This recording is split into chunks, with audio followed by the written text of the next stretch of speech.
A rule change would allow senators to challenge each other to a duel. A horse and buggy were stolen from a Walmart parking lot while the owner was inside. And Starbucks fires 2 baristas who prevented an armed robbery. These are the weird stories for Thursday on Weird AF News, the only daily weird news podcast hosted by a comedian inside a closet. Yippee-ki-yay!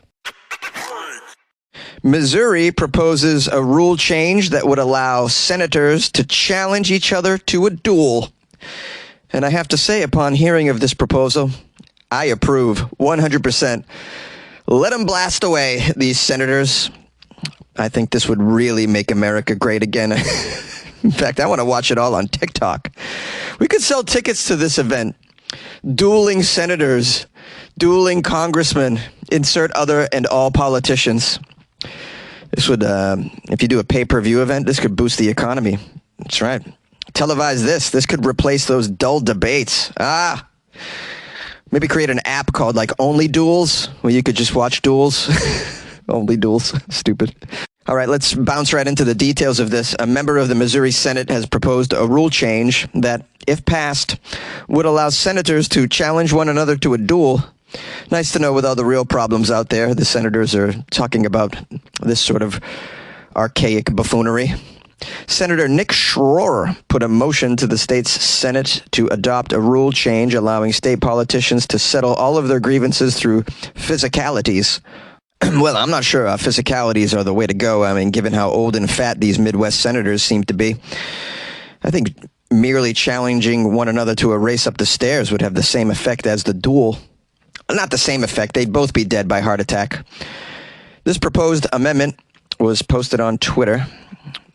It reads, okay, it's kind of confusing. Let me try and get through this. It says, if a senator's honor is impugned, I think that means insulted, impugned, by another senator to the point that it is beyond repair. I don't know how you do that.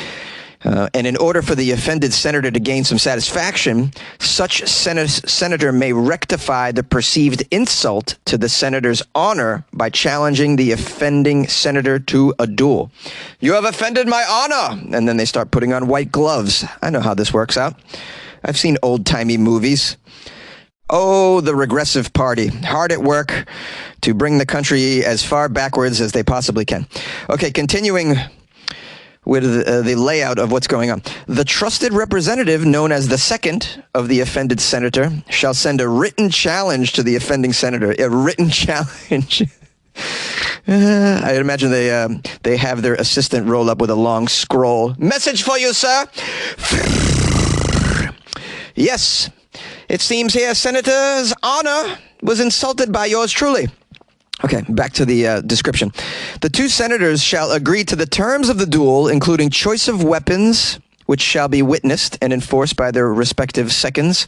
The duel shall take place in the well of the Senate at the hour of high noon on the date agreed to by the parties to the duel.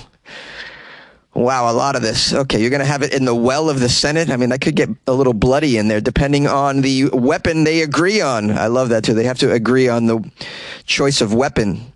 I mean, that's sort of like, that lays an open field of choices. They could go with Nerf guns, water balloons, Molotov cocktails, could be. I like jousting. I think we could probably consider bringing jousting back, but you can't do that in the well of the Senate. You'd have to do that on the front lawn of the Capitol building in that area. What about a tank battle? Oh, I'd love to see a tank battle between 2 politicians. That'd be tremendous. Not a big fan of the high noon. I'm usually busy at high noon. I won't be able to watch this live stream. I suggest you guys consider some primetime action.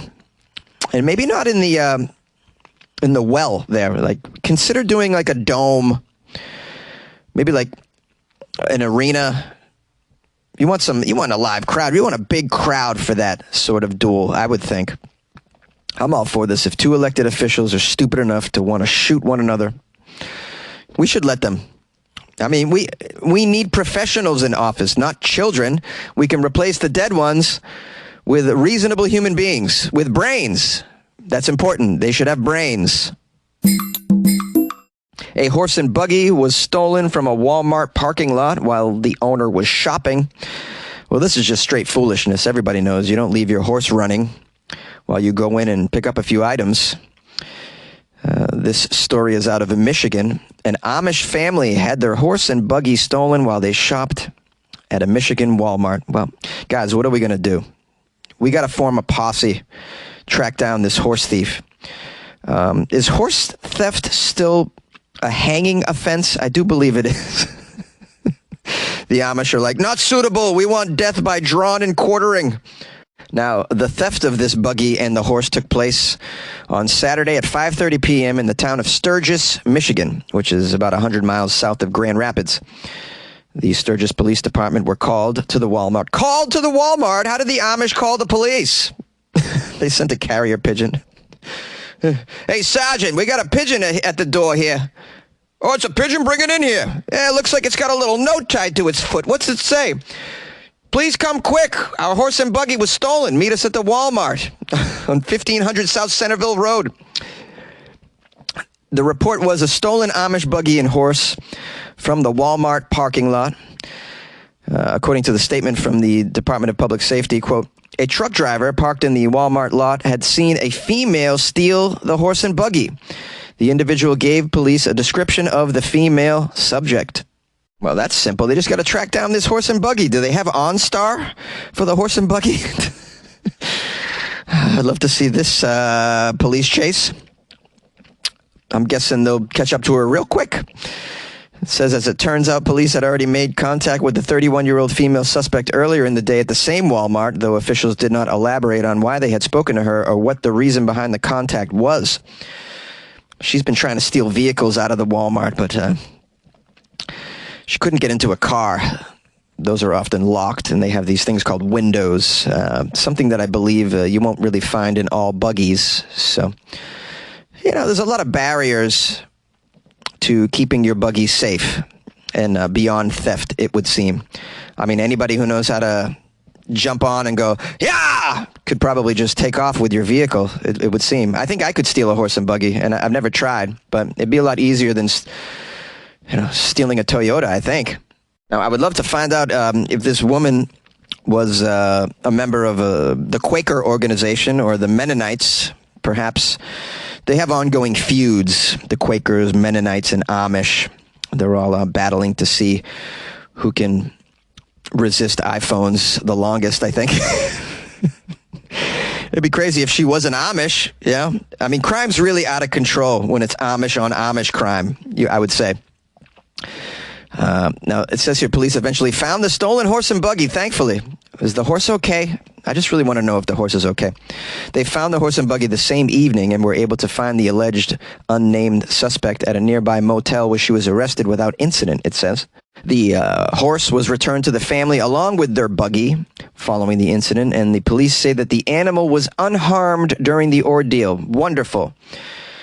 I would hate to hear that the horse was harmed during the getaway. I still have some questions. I wasn't aware that the Amish shopped at Walmart. I'm wondering what they go there for, like neckbeard oil, this sort of thing. Be funny to find out that the Amish were using microwaves and whatnot. Maybe they really like flaming hot Cheetos. They're like, gotta get the flaming hot Cheetos. They just take a list from all the other Amish. We're going to the Walmart. Tell me what you want. Ezekiel, what is with this request for a PlayStation? How are we going to use it? We don't own TVs around here. Yay! Want to create a podcast? Spotify's platform lets you easily make, record, distribute a podcast everywhere, even earn money, all in one place and for free. It's called Spotify for Podcasters. Record and edit on your phone or computer, send it to Spotify and everywhere podcasts are heard. They even have video podcasting options as well. Spotify for Podcasters allows you to earn money with ads and subscriptions too. Best of all, it's free. Try it. Download Spotify for Podcasters or go to spotify.com/podcasters to get started. And good luck with your podcast. Good luck with your life, man. Starbucks fires baristas who prevented an armed robbery. A pair of heroic Starbucks baristas who risked their lives to save the company's hard-earned money have been fired about a month after reportedly foiling an armed robbery. Authorities allege that around 3 p.m., A few weeks ago, Joshua Noand and Marquise Porter Doyle entered the Starbucks location in St. Louis, Missouri, armed with firearms. They commanded the 7 employees, including Michael Harris and Devin Jones Ransom, and a single customer to lie on the floor and surrender all of their possessions. The 2 men allegedly told the employees to open the cash register and the safe, but the workers were unable to do so. No became enraged, striking Harris on the head with his pistol, but the gun cracked, signaling to the victims the weapons were just toys. At that moment, Harris and Jones Ransom and the patron then began to fight back. During the melee, No and Porter Doyle are both alleged to have punched one of the victims in the face. They were eventually able to restrain No until the authorities arrived. Porter Doyle fled the scene, however, but was caught a short time later. Now, despite their good deeds, the Starbucks employees Harris and Jones Ransom were fired by Starbucks. The company reportedly didn't give either men specifics about why the decision was made to let them go, but in a statement, a Starbucks spokesperson elaborated on the decision behind the employees' terminations, saying, quote, "The safety and well-being of our partners, employees, and customers is always our first concern. All partners are expected to follow our carefully crafted protocols to ensure the safety of customers and partners during these sorts of situations." Now, all of our employees go through de-escalation training, which includes armed robbery scenarios where employees are asked to simply comply with the demands and to avoid doing or saying anything that can escalate the situation. Now, one of the employees that was terminated has a lawyer representing him, as he should, because I believe there's a case here. The lawyer says the fact is that his client was assaulted by one of the gunmen in the process of attempting to comply. And so this is an act of self-defense, among other things. The lawyer concluded that we are looking for justice in this matter and will be taking legal action, of course. Nobody should be terminated for doing the right thing. Now, despite this story not being out of this world weird, I just thought it would be appropriate to cover it because I've had so many stories on here where baristas, fast food employees are continuously maltreated by customers on a regular basis. Also, people that work in the airline industry as well. And they never get their own comeuppance on the individuals that attack them or insult them or throw Subway sandwiches at their face. I mean, once in a while, but you hardly ever see this. And the time that you do see it, the employees are terminated. I mean, it's just, to me, this is just ridiculous. Now, I suppose one could make the argument on the other side of it that once the employees realized that they didn't have actual weapons, they really weren't in a huge threat at that point, and they could have complied throughout the entire process and handed over belongings or whatever the robbers wanted. Robbers? Do we still say that term? Robbers wanted? But in that instance, you could just simply give these employees a warning. I mean, you need not terminate them. It's a little bit over the top of a response, in my opinion. It's a real slap in the face on many, many levels. It is a straight-up miracle that you can find anybody who agrees to work at a Starbucks for a lengthy period anyways, or any of these fast food joints, given the crime that's going on, given the number of attacks that the employees have to deal with on a daily basis. I mean, it seems...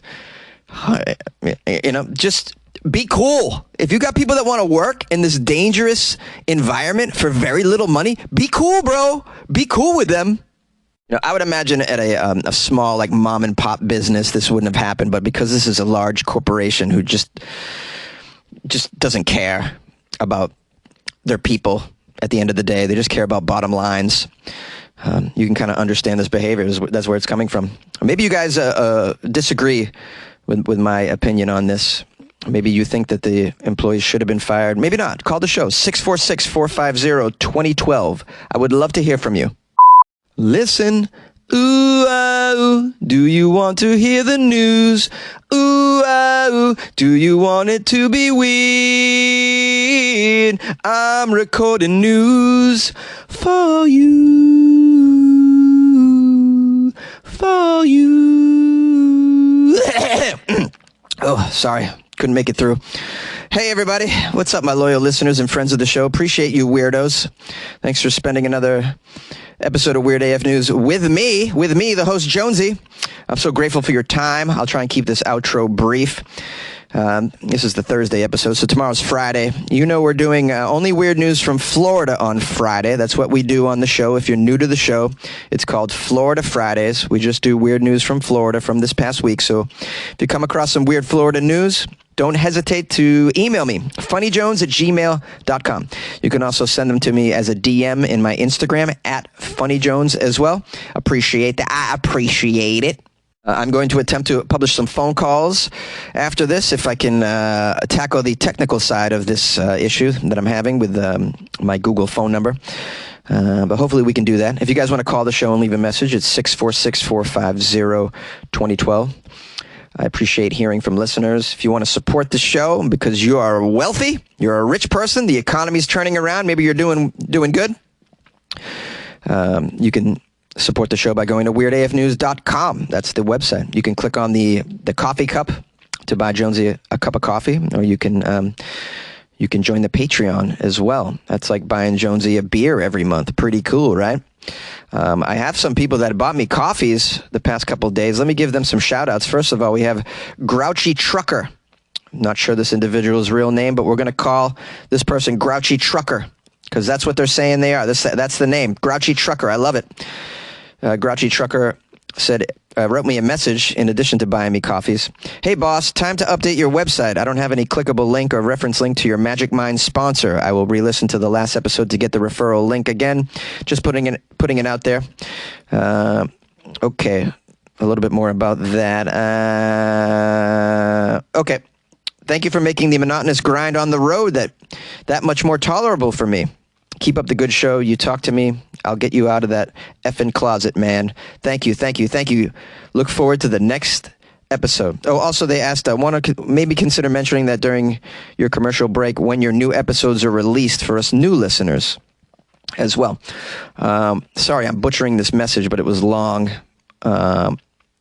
Yeah, okay. I mean, I say up top that this is the only daily weird news podcast. I say that on every episode. I think everybody's aware that it's a daily weird news podcast. So it's daily. It's Monday through Friday, like any other news podcast. And if you subscribe on a podcast app, you'll be updated. Every new episode will come through your player. And you can even set an alarm on that to let you know. If you're listening on Spotify, you can click the little bell there. There's something that can let you know of every episode. It'll give you a little message for it, like a ding, from my understanding. So yeah, it's 5 days a week. I thought that was pretty obvious, but I guess not. Anyways, Grouchy Trucker, I'm glad to be your companion on the road. I'd love to know what country you're driving in, where you're going. Please reach out to me. If you're coming through Southern California, man, I'll buy you a coffee. How about that? You come meet me for a beer or a coffee. That'd be tremendous. Also, Jojo bought me coffees. Jojo lives in Texas, and Jojo's been a longtime listener and supporter of the show, and we love Jojo very, very much. So shout out to Jojo. She wrote me a nice note. Long time no, quote, see, my fave weirdo. Hope your new year is starting off fresh AF. XOXO Jojo.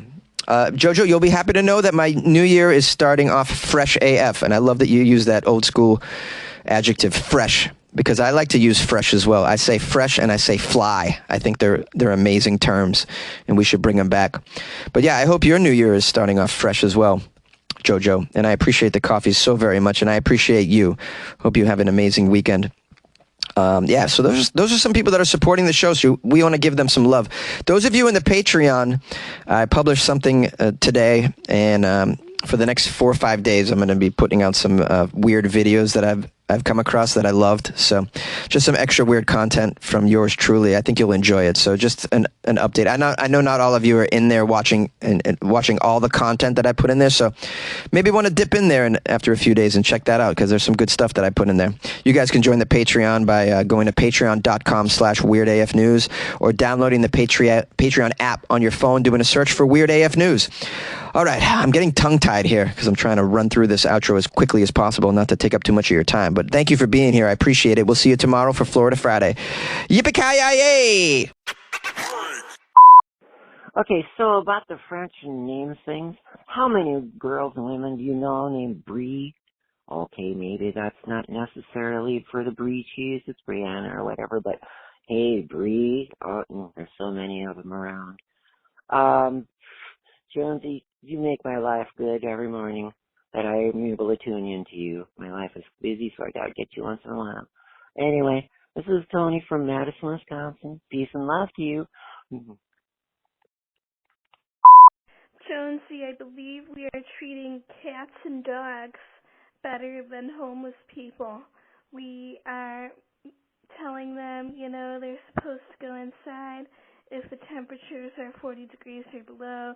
We make sure that they have a fan with them so that they will stay cool when the weather is hot. They have dry ground and clean water. I just don't understand. Homeless people don't have dry ground to sleep on or clean water to drink, much less food to eat. What is going on? What is going on? Good luck with your life, man.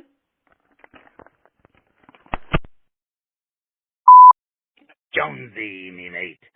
This is Captain By, and I'm calling from the present, not the future.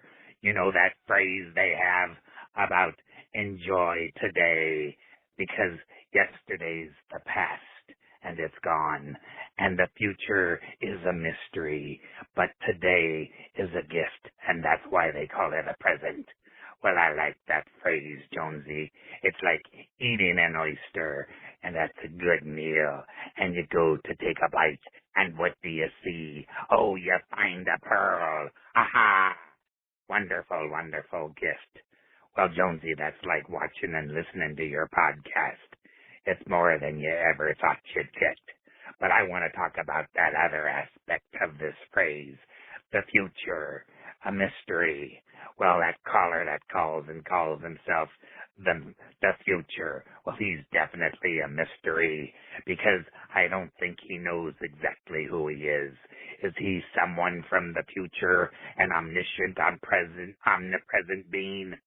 Or is he an alien? He introduces himself with the 5 tones from the Close Encounters of the Third Kind movie, and that's about aliens.